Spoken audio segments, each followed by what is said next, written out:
अगर आप कहीं जा रहे हैं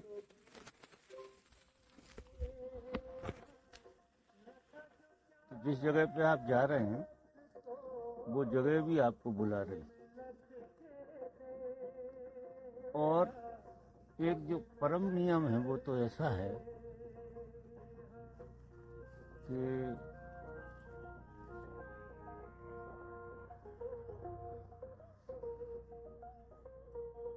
दो ही तरफ से चलना होता है। वो एक दिखाई नहीं देता हमको क्या है कि अंधेरे के वजह से या बुद्धि में जीने की वजह से, क्योंकि जगत जो है ना बहुत इजोटेरिक है, बहुत रहस्यमय। जैसा दिखाई देता है वैसा तो नहीं। जैसे हम इस पहाड़ी पे आए तो ये पहाड़ी भी उतनी चल के हमारी तरफ आई जितने हम चल गए इसकी तरफ, और बीच में मुलाकात हुई। ऐसे ही परमात्मा की यात्रा जब हम करते हैं तो परमात्मा हमारी तरफ यात्रा करता है और कोई कहीं नहीं जाता, बीच में मिलते हैं। मुलाकात हमेशा बीच में होती है। कोई भी इस छोर पे और उस छोर पे मुलाकात नहीं होती। दिखाई देती है कि इस छोर पे हो गई या उस छोर पे हो गई, ऐसा नहीं। ये होती बिल्कुल बीच में, और बीच में होती है तो बैलेंस आ जाता है। सही हमको एक पहलू दिखता है क्योंकि हमारे पास एक मन नाम की खिड़की है जिससे हम एक हिस्से को देखते हैं, छोटे से हिस्से, लेकिन बहुत बड़ा हिस्सा जो हमारी तरफ चल के आता है वो हमें दिखाई नहीं देता। इसलिए इस जगत में किसी के हाथ में एक तरफा तो नहीं है कुछ भी। जैसे तुम तीर्थ गए, कल ये लोग गए तो जे गए ऐसा नहीं है, तीर्थ भी इनकी तरफ आया तो मुलाकात बीच में हुई। और हम जीते हैं स्मृतियों में, तो वो स्मृतियों के खेल देखते हैं।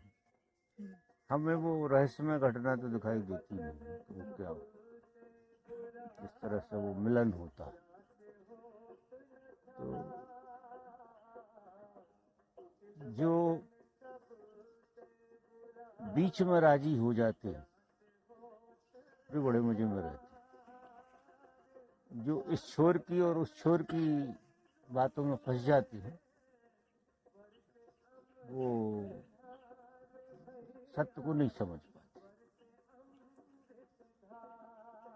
तो घटना जिस ढंग से हम समझ रहे हैं उस ढंग से तो हुई नहीं, तो हम तो क्या करेंगे, या तो हम अपनी शाबाशी देंगे या फिर तुम्हारी शाबाशी देंगे। हम ऐसा करेंगे। जैसे या तो हम ये कहेंगे कि हमारी वजह से ऐसा हुआ, या ये कहेंगे तुम्हारी वजह से ऐसा हुआ। अब हमारी वजह से अकेले कुछ हो ही नहीं सकता, और तुम्हारी वजह से भी अकेले कुछ नहीं हो सकता। चाहे उसमें लड़ाई हो रही हो, चाहे युद्ध हो रहा हो, चाहे प्रेम हो रहा हो, कुछ भी हो रहा हो, ये दोनों चीजें एक सेंटर पर मिलती। इसलिए छोर के बारे में ज्यादा सोचने समझने जैसा नहीं। घटनाएं घट जाती हैं और इसी तरह से हम बिछड़ते भी एक साथ।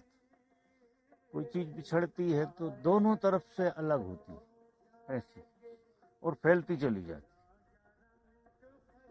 और इसी तरह से फिर इकट्ठी भी होती है दोनों तरफ और एक केंद्र पे आ जाती।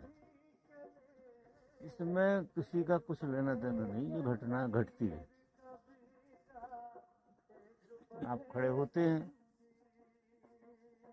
तो कोई चीज आपको खींचने लगती है, आप खींचे चले जाते हैं, तो कोई चीज को आप खींच रहे हैं वो खींचे चली जाती है।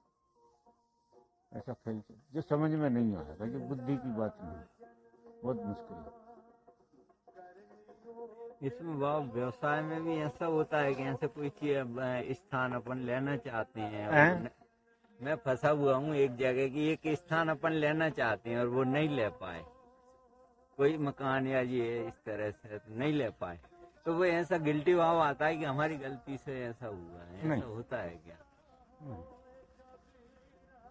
वो मकान के और आपके बीच में खिंचाव वैसा नहीं था, लोभ का ये जो भी लोभ का होगा, अहंकार का होगा, लेकिन सत्य का तो नहीं होगा। पर अब हम तो फंसे, चित्त तो फंस जाते, उसे ऐसे ही मानो। देखो हम तो एक सूत्र कहते हैं, जो बहुत बढ़िया सूत्र कहते हैं कि कोई काम अगर हुआ तो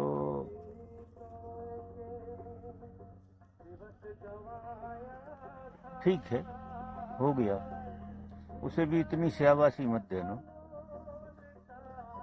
और नहीं हुआ तो बहुत ज्यादा अच्छा हुआ जो नहीं हुआ। कारण क्या है? तो देखो हम ईमानदारी से बात कर रहे हैं कि ये जो मोबाइल है ये इनने आपको दे दिया, लो हमने तुम्हें दे दिया, उसी क्षण से तुम्हारे पाप शुरू हो गए, क्योंकि तुम्हारा ध्यान इसकी तरफ जाने लगा, तुम स्प्लिट हुए। पाप क्या है? कोई चीज हमको स्प्लिट कर रही है, वो पाप कर्म, और कोई चीज हमको जोड़ रही, हम अपने आप से जुड़ रहे हैं, वो पुण्य, और हम आपसे बिखर रहे हैं खुद से, वो पाप है। तो बहुत गहरे में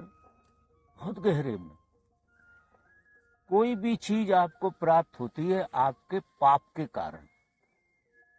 जितना बड़ा पाप होगा उतनी ज्यादा चीजें प्राप्त होंगी, ये बिल्कुल सत्य मान कर चलना, क्योंकि जितनी चीजें बढ़ेंगी आपको दुख देंगी, और जितना ज्यादा कम होगा वो आपको सुखी रखेगा। क्यों? जब कम होती हैं चीजें तो हम अपने से ज्यादा जुड़ते हैं।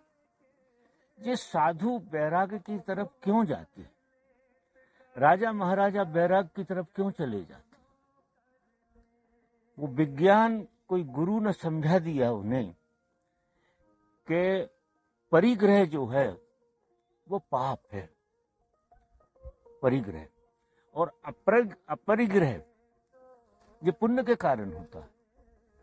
सब छूट जाए, बीवी भी छूट जाए, बच्चे भी छूट जाए, बड़ा पुण्य जाग गया, ऐसे समझो। ये घटनाएं ऐसे नहीं घटती, पुण्य से घटती हैं। बहुत पुण्य जाग जाए तो बीवी भी तुम्हें छोड़ कर चली जाए, नमस्कार, बच्चे भी छोड़ कर चले जाए। अब आप जब अकेले रहेंगे तो गहरे में देखो तो आप वो राजी नहीं हो, वो अलग बात है, थोड़ा इस बोध को समझना पड़ेगा। लेकिन सबसे ज्यादा मजा आदमी को है अकेला होना, टू बी अलोन। भगवान इसी का तो इशारा करते हैं कि तुम्हारे चित्त में कोई दूसरा ना बचे, बढ़ जाए। अब बाहर से ही इतना बच रहा है तो सूक्ष्म से तो कहाँ बचेगा? तो मैं ये नहीं कह रहा हूँ कि चीजों को छोड़ो, मैं ये कह रहा हूँ कि चीजों के पीछे दौड़ो मत, बिल्कुल मत दौड़ो। तुम्हारा जितना पाप होगा उस पाप के कारण चीजें आती रहेंगी, और पुण्य जैसा जैसा जागेगा जाती रहेंगी। तो आने से बहुत खुशी मत होना कि कोई चीज मिल गई, और जाने से दुखी मत होना, क्योंकि आती हैं पाप के कारण और जाती हैं पुण्य के कारण। कि तुम्हें छोड़ कर कोई चीज चली गई, बहुत बड़ा पुण्य। पति छोड़ कर चला जाए, बोलो कितना बड़ा पुण्य है कि नहीं? लगता ऐसा है, लेकिन सच मैं कह रहा हूँ मुझे ही। शादी हो गई, खेल चालू हो गए, अब ये सब आपके कारण पक्का मान, ये हमारे पाप जो है संग्रह करती और संग्रह करके हमें और दुखी करती, क्योंकि पाप किया तो सजा तो भोगना पड़ेगी, तो पति बनकर खड़ा हो जाएगा, सजा भोग। बेटा भी सजा ही देते, कहने की बात है। इमोशनल कितनी पीड़ा है बेटा से, बहुत पीड़ाएं होती हैं इमोशनली। माँ जिंदगी भर पीड़ा से बनी रहती है औलाद से। इस जगत में कोई सुखी करने ये आप पक्का मानना कि अगर सुख मिलेगा तो अकेले होने से मिलेगा, और अकेले होने से तुम जितने ज्यादा राजी रहोगे उतना तुम्हारी जिंदगी में बहुत आनंद है। तो मैं ये नहीं कह रहा हूं कि तुम धक्का देकर चीज वो छोड़ो, या कोई चीज आ रही है तो ढाल बन जाओ, पकड़ो मत, ये मैं नहीं कह रहा हूं। मेरा कहने का मतलब ये है, इशारा जो है, इतनी समझ और जागृति से जियो कि तुम किसी चीज की इच्छा मत करो, और कोई चीज नहीं मिली है तो डांस जरूर करो। अगर नहीं मिल पाई तुम्हें तो तुम्हें डांस करना चाहिए, वो तुम्हारा स्वभाव। ये मकान खरीदने गए थे, नहीं मिल पाया, वो कोई और ले गया होगा, या सौदा नहीं हुआ तो मुंह लटकाए बैठे। नहीं, वो चित्त में पकड़ता है। व्यक्ति इतने अच्छे हैं, हम अपेक्षा रहित आपस में प्रेम पूर्वक मुक्त हैं, लेकिन वो क्या, वो आप देखा है आपने, फिर बोला वही भवन का जो है, समझे ही नहीं। इसलिए जब हम परम सूत्र कह रहे हैं तो जो बीच की बात है कहाँ से आती? भाई कोई चीज के संग्रह की वृत्ति ही दुख देती है। वो मिलती है दुख देती है, और नहीं मिलती है तो दुख देती है, क्योंकि तुमने इच्छा पैदा करी। हाँ, वो अपने आप कोई चीजें आती हैं, वो दुख नहीं दे सकती हैं आपके लिए। जो आगे से आती हैं वो फिर ऐसे आती हैं कि आप उनको और आगे भेज दो। आपको कोई चीज मिली, आपने बांट दी। अब ये जो मिलता है परमात्मा की तरफ से, जो बंटने के लिए मिलता है, जो किसी को मिलता है, किसी को भी, वो बंटने के लिए आता कि तुम यश तुम्हारा हो जाए। परमात्मा तुम्हें यश देना चाहता है तो कोई चीज तुम्हें दे देता है, भिखारियों को नहीं देता, तुम्हें दे देता। तुम्हारे पुण्य के कारण तुम अगर बांटने का आयोजन है तो तुम्हारा महापुण्य, फिर वो चीजें पुण्य से आती हैं तुम्हारे पास, फिर पाप से नहीं आ रही, फिर पुण्य, क्योंकि वे दुखी थोड़ी करेंगे, क्योंकि बांटने का तो बहुत मजा है। जब तुमसे कोई चीज बंटती है तो सच में आनंद आता है बांटने में। तो दोनों सूत्र जो है ये पकड़ के बैठो कि अगर चीज आपके पास पुण्य से आ रही है तो बंटने आ रही है, तो वो बटेगी, और पुण्य से अगर नहीं आ रही है तो फिर पाप से आ रही है, और पाप से आ रही है तो फिर पक्का मानो आपको दुख देगी। और वो चीज ना मिले तो भी दुखी, मिल जाए तो भी दुखी, और मिल के चली जाए तो भी दुखी। अरे दुख तो देखो कितने चीजें। अब समझो विज्ञान की, आदमी जैसा है, जहां भी खड़ा है, जो भी है, 2-4 सूत्र उसके जीवन में उतर जाए तो उसे संसार की कोई चीज दुखी नहीं कर सकती। उसमें सबसे बड़ी चीज मैं जो बार बार कहता हूं वो है अपेक्षा। आप किसी चीज की कोई अपेक्षा करो ही मत, और तिरस्कार भी मत करो, उपेक्षा भी मत करो। उपेक्षा भी अच्छी चीज नहीं। किसी चीज का तिरस्कार नहीं करना और अपेक्षा भी नहीं करना। अगर ये समझ आ गई तो चीजें आप पे बंटने आ रही, और बहुत आएंगी, बहुत आती हैं। जब तुम्हारी बांटने की वृत्ति हो जाती है तो फिर परमात्मा सही हाथों में चीजों को भेजने लगता है। इस हाथ में देते रहो, इस हाथ से काम ठीक से हो रहा, क्योंकि ये संसार को परमात्मा चलाता है। तो इसकी लिक्विडिटी पैदा करने के लिए कुछ इस तरह के लोग हो जाते हैं और प्रकृति इस तरह के लोगों को बड़ा सहयोग करती है और बढ़ता है। अब आप देखो जो साधु लोग बैठे हुए हैं, कितने भंडारे चल रहे हैं, लाखों लोग खा रहे हैं और इतना आता रहता है, जितना बढ़ता है उससे ज्यादा आता है,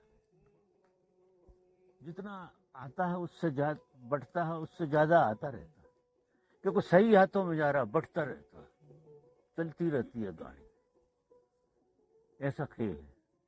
और बाकी परिग्रह करने वाले लोगों के पास आता है चोरों का डर, इनकम टैक्स का डर और भाई बंधुओं का डर। मतलब क्योंकि इस जगत में कोई ऐसी चीज मत चाहो तुम जिसे सब चाह रहे हो, बड़ी आफत है ये तो। जिसे सब चाह रहे हो तो लड़ाई होगी ना, ऐसी चीज चाहो ही मत यार जिसे सब जने चाह रहे। तुम कोई ऐसी चीज चाहो जिसे कोई नहीं चाह रहा। और मैं कहता हूं कि तुम मृत्यु को चाहो, अब कोई नहीं चाह रहा है, तुम अकेले हो जाओगे बिल्कुल। अगर जो ओशो कहते हैं कि मरो रे जोगी मरो, अगर तुम उस यात्रा पे चल पड़े तो तुम्हारे साथ एक आदमी नहीं जाने वाला और उस खेल में झपटा झपटी बिल्कुल नहीं होने वाली, क्योंकि मृत्यु के खेल में कोई भी सही मन मारपीट नहीं होती। एक वही खेल है जिसमें तुम अकेले रह सकते। वो यात्रा ऐसी है जो महातीर्थ यात्रा है जिसमें तुम अकेले बचोगे। अच्छा, अब तुम कोई चीज लेने के लिए यात्रा कर रहे हैं तो 10 खड़े हो जाएंगे, जो ताकतवर होगा वो ले जाएगा। हम तो कहेंगे ताकतवर का नहीं, जिसका पाप ज्यादा होगा वो ले जाएगा। और अधिकतर ताकतवर पापी लोग होते हैं, पुण्यात्मा आदमी ताकतवर नहीं होता, वो तो पीछे बैठ जाता है, कौन लड़े। जिसका पुण्य होता है वो ताकतवर नहीं होता। तो अब जिस संसार में क्या होता है कि पापी लोग ताकतवर होते हैं, तो अब जो ताकतवर आदमी होता है वो ऐसा लगता है कि यार ये बड़ा मजे में। ताकतवर आदमी कभी मजे में नहीं हो सकता, हो ही नहीं सकता है, क्योंकि ताकतवर होने को कठोर होना पड़ता है, बहुत कठोरता चाहिए। ये पत्थर जो है ना कठोर ज्यादा है तो ताकतवर है, और ये घास जो है ये ताकतवर नहीं है क्योंकि ये कठोर नहीं है, लेकिन जीवंत ज्यादा। तो ये जो लोग दिखते हैं जीत रहे हैं और संसार को जीतते चले जा रहे हैं, हर चीज पा रहे हैं, ये बहुत कठोर लोग हैं। तो प्रकृति ने और सजा देती रहती है और उस तरह का खेल चलता है। इसलिए मकान नहीं मिला तो पुण्य से नहीं मिला, शायद हमारा आशीर्वाद लगा होगा उसमें कि तुम्हें नहीं मिला, मिलता तो हमारा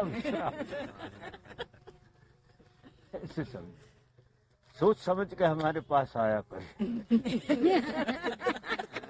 ऐसी झूठी सीधी कामनाएं करोगे तो हमारा प्रेम है तुम्हें बचाएगा, आप तो बचा लो। तुम्हें कैसे लगेगा कि यार बाबा के आशीर्वाद से कुछ हो ही नहीं रहा।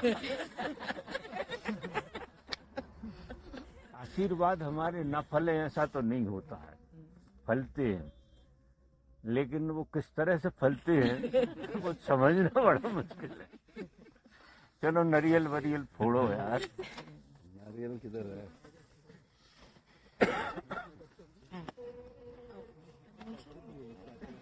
और वो क्या प्रसाद लाए हो बांटने का, बांटो यार, जाओ यार एक दो जन बांटने का काम करो।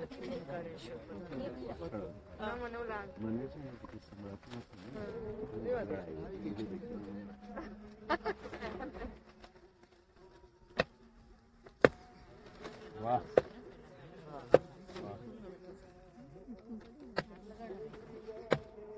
पूना से माल आया बटने के लिए।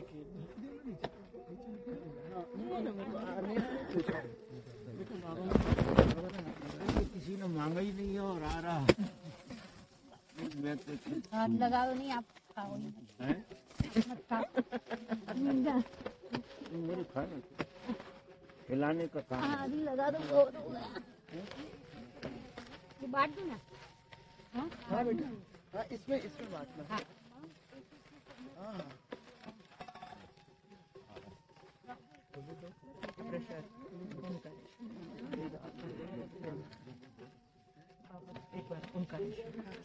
माल है बादाम ने काजू ने कारेश्वर खिलाया। अच्छा, वो परसों का प्रसाद है।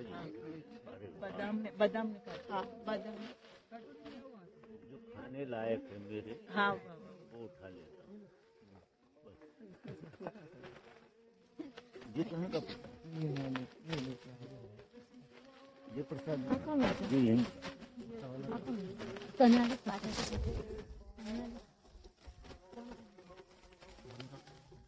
महीना बंद करियो ना। वहाँ चाकू है शायद।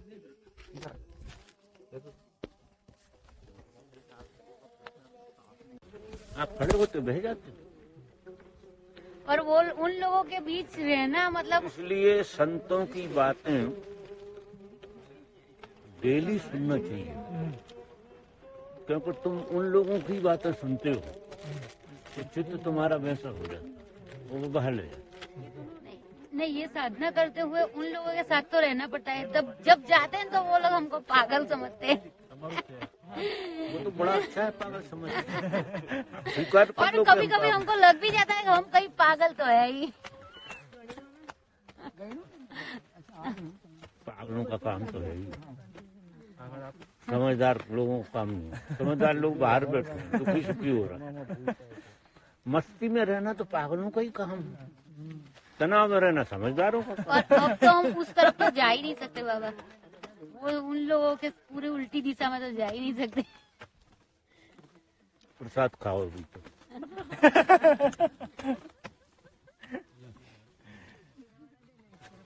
Oh, Pawan is also here.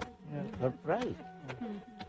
Pawan No need. Just I am looking you. So you are also here. This is surprise.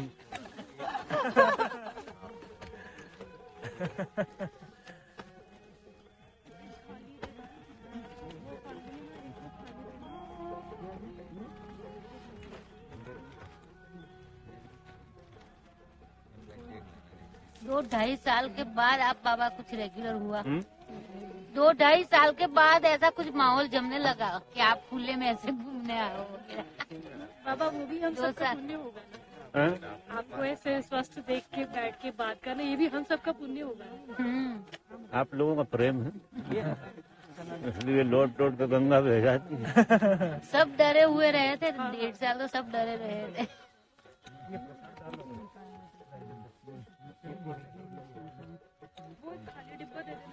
घटेगा तो वही जो सत्य होगा, जो सत्य है ये घट रहा, बाकी कल्पना है।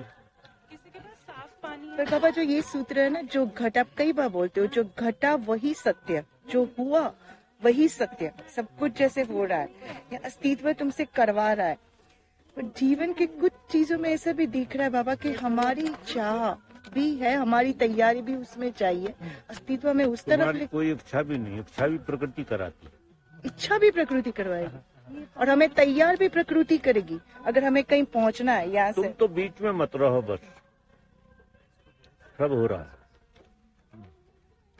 बीच में तो आओ ही मत, कैलकुलेशन मत करो। तो एक चीज का बोध रखो,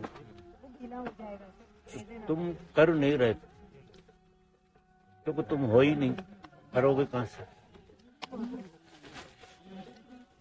तुम जिसे तुम कहते हो प्रकृति का एक हिस्सा, प्रकृति करा रही, तुम हो ही नहीं, जिम्मेदारी मत लो। नहीं, पर बाबा गुरु कुछ कहता है, वो जब हम नहीं कर पाते तो वो बहुत ज्यादा भीतर है, वो भी करवाया जाएगा। ये करवाने का काम जो है ना प्रकृति का, प्रकृति तुम सांस ले सकते हो, अगर ना आए तो ले सकते हो। सांस तुम्हारे बावजूद चल रही है, खून तुम्हारे बावजूद दौड़ रहा है। खून को जहाँ पहुँचना चाहिए वहाँ अपने आप पहुँच रहा है। अगर तुम्हें पहुँचाना हो तो तुम आंखें फोड़ लो, कहो कि मेरी आंखें अच्छी दिखें, ज्यादा खून आ जाए। तुम्हें अगर खून का संचालन करना हो तो तुम सत्यानाश नहीं कर लो। प्राकृतिक सब कुछ। बीच में तुम्हें आना नहीं, कैसे हम कैसे बीच में आते हैं? जैसे कैलकुलेशन तुम हो ही नहीं। अब क्या हो रहा है उसकी विवेचना मत करो। मुझे रंगमंच है, इसमें सब होता है।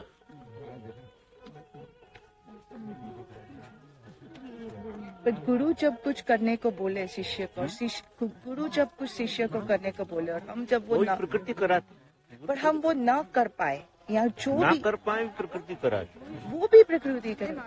तो उसमें एक बीच में मत रहो, साधक को गिल्ट नहीं आना चाहिए कि बीच में नहीं रहना।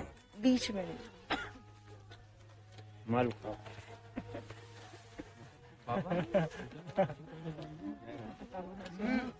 बाबा नहीं मना किया। बाबा पीछे से आवाज आ रही है। ये जो अपरिग्रह की बात आपने कही है, तो जो संन्यास मार्ग था वो जो नॉर्मल था जिसमें लोग छोड़ देते थे, सुनना यार तू। नहीं मैं सुन रही हूँ, बोलो। आगे जाओ भैया, आगे।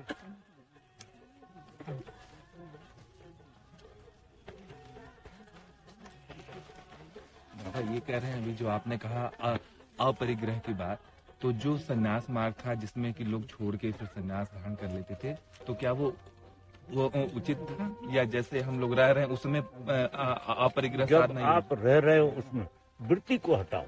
वृत्ति, जी वो वृत्ति पकड़ ले रही है। बस उसी के प्रति जागरूक रहना। मतलब किसी चीज की चाहे मत करो, जी तुम चाहे मत करो, चीजों को होने दो। जी जो चीज आ रही है आने, जा रही है जाने, तुम चाहे से मत करो। क्योंकि पूरे खेल में मूल चीज जो है चाहे, जी विथ चॉइसलेस। आपकी चाहे ना हो और आप जी रहे। प्रकृति ने यहाँ बिठा दिया, यहाँ बैठ गए। प्रकृति ने ये दे दिया, ले लिया। प्रकृति ने छुड़ा लिया, तुम्हारी कोई चाहे नहीं। अच्छा बाबा, ऐसे ही करने में कभी कभी कुछ ऐसे गलत भी हो जाता है। तो एक मन में जैसे जैसे आपने ऐसे कहा, कुछ करने में उससे लेट कुछ गो गलत में हो है, जाता है। और कभी कुछ गलत हो जाता है, तो फिर मन में गिल्ट होता है कि ये तो जैसे अच्छा होता है तो अच्छा लगता है कि ईश्वर ने करा दिया मेरे हाथों से। अब कुछ गलत हो गया तो लगता है यार तो मैंने ये गलत कर दिया, किसी को दुखी कर दिया या कुछ ऐसा हो गया। तो क्या ये गिल्ट आना उचित है, या ये भी छोड़ देना चाहिए कि नहीं ये भी ईश्वर ने करा दिया मेरे हाथ से, मैं क्या करूँ? इसे भी छोड़ देना चाहिए। तो कुछ चीजें ऐसे थोड़ी इतने जल्दी थोड़ी साफ हो जाएंगी। जी कुछ निर्जरा हो रही होगी, हाँ, जैसे कुछ गलत हो जाए यही गिल्ट आने लगता है कि तो उसकी फिर पीड़ा भोगना पड़ेगी। उसमें से पीड़ा को भोगेंगे। गुजरना है उसमें। जी देखते हुए उस पीड़ा से गुजरो और बोध जग जाएगा जी कि किसी चीज की गलत चाह के कारण जो है ना जी पीड़ा का जन्म होता है। जी ये सारी चीजें प्रकृति इसलिए कर रही है कि तुम्हें बोध जम जाए। जी वो अच्छा भी करती है, बुरा भी करती है, जी समाज दोनों चीजें करती है। और अच्छे बुरे के खेल को समझना, अच्छा और बुरा दोनों के खेल को समझना। असली में क्या है, हमारी जो चाह है अच्छे की है और बुरे की हमारी चाह है नहीं। अगर आपकी अच्छे की चाह है तो आपसे बुरे की चाह पैदा होगी ही। ये प्रकृति के खेल। अच्छे की चाह आपने बनाई, चाहे आपने बनाई, बुरा होने वाला तो कोई चीज टिकती नहीं। वो ऐसे तुम्हारे विचार किसी के प्रति अच्छे आएंगे और बुरे भी जी दोनों आएंगे। अब तुम जो समझ लो अच्छे की चाह से बुरे की चाह पैदा हो ही जाती है। तो हमें चाह नहीं करनी।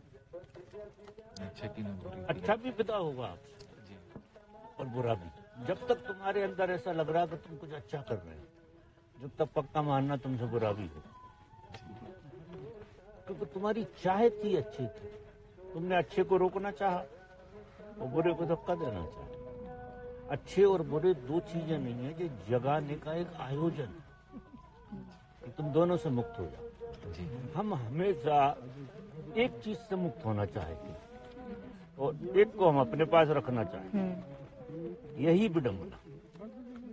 हमें दोनों चीजों से बाहर जाना पड़ेगा, अच्छे से भी बाहर और बुरे से। क्योंकि अच्छा और बुरा दोनों गुण हैं और गुण जो है प्रकृति में रहती है। प्रकृति गुणों में जीती है, गुणों पे भरोसा करती है। सारी प्रकृति गुण के हिसाब से जीती है और सत्य जो है गुणातीत है, गुणों के बाहर। तो गुणों में सबसे ज्यादा असर करने वाली चीज है अच्छा और बुरा। तो आप जो समझ लो कि अच्छा और बुरा दोनों ही जगाने के फार्मूले हैं। कभी तुम सुखी होते हो, कारण क्या होता है कि जब तक आदमी बोध को उपलब्ध नहीं हो जाता तब तक उसे अच्छे और बुरे में ही जीना पड़ता। तो अच्छा उसे कुछ ग्लिम्स दे जाता, बुरा कुछ दूसरा दे जाता। वो सुखी और दुखी हो हाके जैसे तैसे 80-90 साल निकाल और एक ही काम में लगा रहता, सुखी और दुखी होता रहे। कुछ उसके मन का काम। अब जो सुख और दुख है क्या, बहुत गहरे में दोनों चीजें इतनी झूठी हैं, बहुत गहरे से। सुख क्या चीज है? जो काम तुम्हारे अनुकूल पड़ा उससे तुम सुखी होते हो, और जो तुम्हारे अनुकूल नहीं पड़ा उससे तुम दुखी होते हो। तो सुख और दुख है कहाँ? सुख और दुख का अस्तित्व है कहाँ? सुख और दुख का कोई अस्तित्व नहीं है, ये है ही नहीं अस्तित्व। सुख और दुख ये हमारे मन की ईजाद है कि जो हमारे मन को भाया उससे हम सुखी हुए, और जो हमारे मन के अनुकूल नहीं पड़ा उससे दुखी हुए। तो अब सुख और दुख को ढूंढने जाओ तो कहीं मिलेंगे नहीं, दोनों नहीं मिलेंगे, ना सुख मिलेगा ना दुख मिलेगा।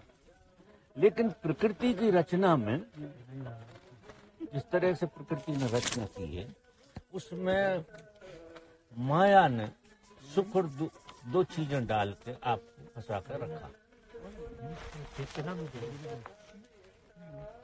और आप सुखी और दुखी होते रहते, जबकि सुख और दुख का अस्तित्व नहीं है। अब जिस चीज का अस्तित्व नहीं है उस चीज के पीछे पड़े हुए हैं, सुख के पड़े या दुख को भगाने के पीछे। उनका अपना निजी कोई अस्तित्व नहीं है, ना सुख का। अगर अस्तित्व होता तो हमेशा बना रहता, ये बदलता रहता। इसका मतलब है वो अस्तित्वमान नहीं। तो ये क्या है? मन का खेल, सुख और दुख दोनों। ऐसा मुक्त नहीं हो सकते तुम कि मैं सुखे संभाल लूं और दुखे संभाल लूं। हायर में जाना पड़ेगा, हायर कॉन्शियसनेस से देखना पड़ेगा। और हायर कॉन्शियसनेस ये कहती है कि सुख और दुख दोनों चीजें निर्मूल हैं, उनका अस्तित्व नहीं है। हमारे मन ने ईजाद की है दोनों चीजें। मन अनुकूल पड़ता है सुख हो जाता, प्रतिकूल पड़ता है तो दुख हो जाता। तो क्यों ना हम इस विज्ञान को ही समझ लें। तो जब हम इस विज्ञान को समझते, सुख और दुख के पीछे मत पड़ो, न सुख के पीछे पड़ो न दुख के पीछे पड़ो, क्योंकि जिस गहरे से समझो कि इनका अस्तित्व तो है ही नहीं। ये सब मन का खेल, मन के खेल को समझ लो तो बात समझ में आ गई। अगर अर्थ डालोगे सुख में और दुख में तो कभी मुक्त नहीं होगी, क्योंकि जो चीज है नहीं उसमें अर्थ डाल रहे हो। तुम्हें सुख वाली चीजों में अर्थ डाल रहे हो, सुख का कोई अस्तित्व नहीं न दुख का, ये मान के चलो। और सुख और दुख के बाहर जो है तुम्हारा अस्तित्व, तुम वहां हो, ना सुख है ना दुख है। और पहचान जो है हमारी पैदा हुए हैं जब से अभी की, सुख और दुख की। हमने अपनी पहचान जो है, या तो तुम सुखी हो या तुम दुखी हो, तीसरी जगह तो हो ही नहीं। और हमें ना सुखी होना ना दुखी होना, तीसरी जगह में रहना। वो तीसरी जगह सत्य है, तो थर्ड एलिमेंट है, वही साक्षी। तुम ही साक्षी हो। और समझ से साक्षी भी जन्मता। कृष्ण मूर्ति तो समझ से ही जन्माती। जैसे जी आप समझ लो कि ये मन का खेल है, तो समझ जन्म गई आपकी। तो अब इसमें ऊर्जा डालना आपने बंद कर दी। इसमें ऊर्जा बंद कर दी, ना सुख के पीछे ना दुख के पीछे, तो वो मन के खेल है दोनों। तो फिर क्या हो जाएगा? मन का अस्तित्व डुअलिटी में है। मन दो भागों में जिंदा रहता है। एक भाग दूसरे भाग को ऊर्जा, स्प्रिंग जैसा खेल है। तो जब मन की ऊर्जा डुअलिटी में नहीं जाएगी तो मन विदा। मन जिंदा डुअलिटी में रहता, अच्छे बुरे में, पाप पुण्य में, मिलने बिछड़ने में, इन सब चीजों में मन का जो खेल है दो भागों। इसलिए तुम हमेशा दो चीजें सोचते हो, एक मन इस तरफ सोचता है, एक मन इस तरफ सोचता है, क्योंकि मन का स्वभाव है दो ही तरफ सोचना, उसी में तुम्हें फंसा कर रखा। ऐसा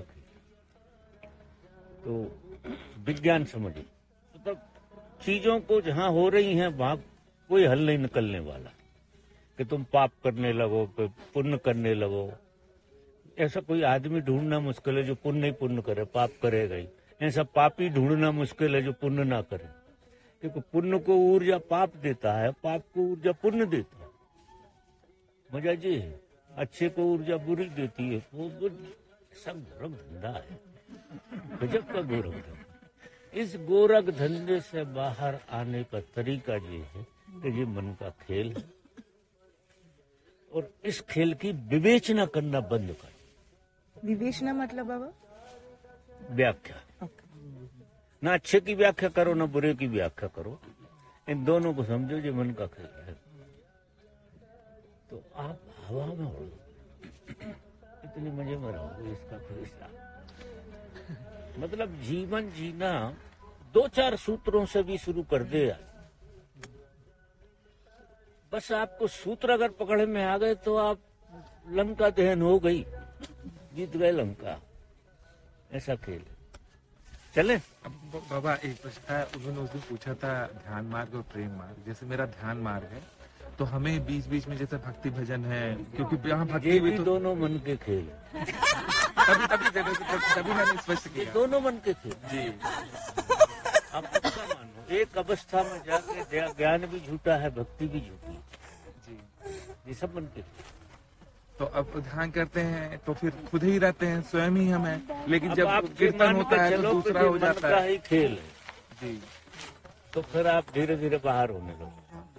तो मतलब भाव आए तो भाव में डूबे, लेकिन उसमें टेंशन नहीं है। भाव आए तो मन का खेल मानो, ज्ञान आए तो मन का खेल मानो। अच्छा, अस्तित्व नहीं है भाव का कोई, न ज्ञान का कोई अस्तित्व। इस जगत में किसी चीज का अस्तित्व नहीं है तुम्हारे होने के अलावा। इस अस्तित्व में सिर्फ अस्तित्वान तुम हो, बाकी तुम जो देख रहे हो वो कोई चीज अस्तित्व में नहीं है, वो भ्रम है। चाहे ज्ञान हो, चाहे भक्ति हो, चाहे भगवान हो, चाहे साक्षात खड़ा हो जाए, वो भी भ्रम है। ऐसे मान के चलो। ऐसे मुझे आप देख रहे हो तो ये भी मन का खेल, ये मन से ही देख रहा हो। अगर तुम मन के बाहर हो जाओ तो मैं तुम्हें दिखाई नहीं दूं। ऐसा खेल है। तो मैं तुम्हें देखता हूं, जब मन में आता हूं तो तुम दिखते हो, जब मन में नहीं होता तो तुम गायब हो जाते। ये मन का खेल है पूरा का पूरा। एक जना और पहलवान